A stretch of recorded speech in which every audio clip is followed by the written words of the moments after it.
Dan Wimar Witular sebagai orang dekat Sri Mulyani dalam komentarnya di jejaring sosial Twitter menyatakan bahwa Sri Mulyani telah ditunjuk sebagai Managing Director Bank Dunia. Ini merupakan pertama kalinya orang Indonesia memegang jabatan yang begitu tinggi di lembaga yang begitu kuat. Nah, pemirsa, kita segera bergabung dengan Bapak Wimar Witular. Pak Wimar, selamat pagi. Selamat pagi. Iya, Pak Wimar, apakah memang betul Bu Sri Mulyani sudah mengajukan pengunduran diri kepada Presiden dan menganggap bahwa tawaran dari Bank Dunia ini sebagai sebagai jalan keluar dari masalah-masalah yang selama ini menerpa Ibu Sri Mulyani di dalam negeri? Itu bukan jalan keluar ya, kita sangat kecil lah kalau melihat semuanya dari kacamata kita sendiri. Sebenarnya Sri Mulyani sudah diminta menjadi pejabat Bank Dunia sejak setahun yang lalu, sebelum beliau ditunjuk kembali di kabinet. Dia memang mempertimbangkan, tapi Presiden membutuhkan dia untuk kabinet yang kedua. Karena itu dia tangguhkan dengan minta maaf pada Bank Dunia. Rencananya tidak tahu, tapi ketika dia ditunjuk kembali, dia langsung mendapat serangan yang kita ketahui dari berbagai pihak termasuk media. Berarti dia tidak bijaksana untuk mundur pada saat itu.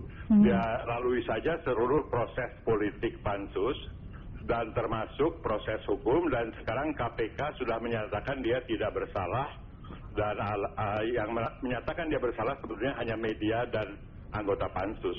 Jadi dia sudah clear, dan Bank Dunia meminta lagi sekali lagi karena jabatan Managing Director itu nomor 2 setelah Presiden itu harus diisi 1 Juni. Nah, tadi saya dengar Mas Tommy ditanya apa dia mendaftar atau tidak. Ya, salut pada Mas Tommy yang tidak mengatakan dia mendaftar, sebab memang tidak mendaftar. Bahkan jabatan ini dicari oleh suatu search committee, suatu katakanlah headhunter di seluruh dunia. Dan mereka selalu menuju pada Sri Mulyani karena Sri Mulyani didukung oleh negara besar Cina dan Amerika dan Eropa. Jadi sangat kuat. Jabatan ini adalah yang terpenting karena menangani negara-negara middle income. Negara miskin ditangani bekas menteri Nigeria, negara kaya ya nggak ada karena bukan anggota Bank Dunia. Jadi jabatan yang sangat penting, sehingga waktu ditanya lagi dan Sri Mulyani menunggu sudah clear di KPK, lalu dia meminta izin pada Presiden. Presiden saya rasa dia bisa bicara sendiri.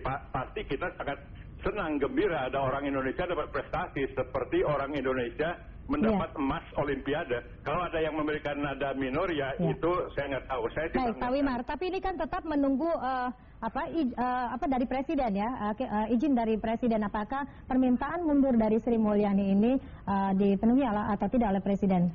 Bagaimana kepastian tersebut sudah didapatkan atau tidak oleh Sri Mulyani? Saya rasa Ibu baiknya telepon Presiden, karena saya sih nggak punya nomornya gitu ya. Jadi biar Presiden yang menjelaskan. Ya. Artinya sekarang ini. Tapi begini, Presiden Bank Dunia Robert Zulik ya sudah menelpon Presiden Indonesia SBY beberapa hari yang lalu gitu. Itu ada beritanya di Bank Dunia. Jadi Presiden makanya Zulik makanya Robert Zulik berani memberikan penawaran lagi ya dalam presiden kemarin. Dan sudah mengumumkan di website mereka. Artinya green light itu sudah didapat dari Presiden Republik Indonesia? Saya rasa begitu ya. Oke, jadi Juni ini kita tidak akan bersama Menteri Keuangan lagi, Sri Mulyani, begitu Pak Wimar? Ya, kecuali kita ikut ke Washington ya. Atau mungkin Anda ingin juga menanggapi soal ini? Saya bangga sekali, gitu aja. Saya gembira sekali. Terima kasih pada Metro TV. Iya, enggak, tapi memang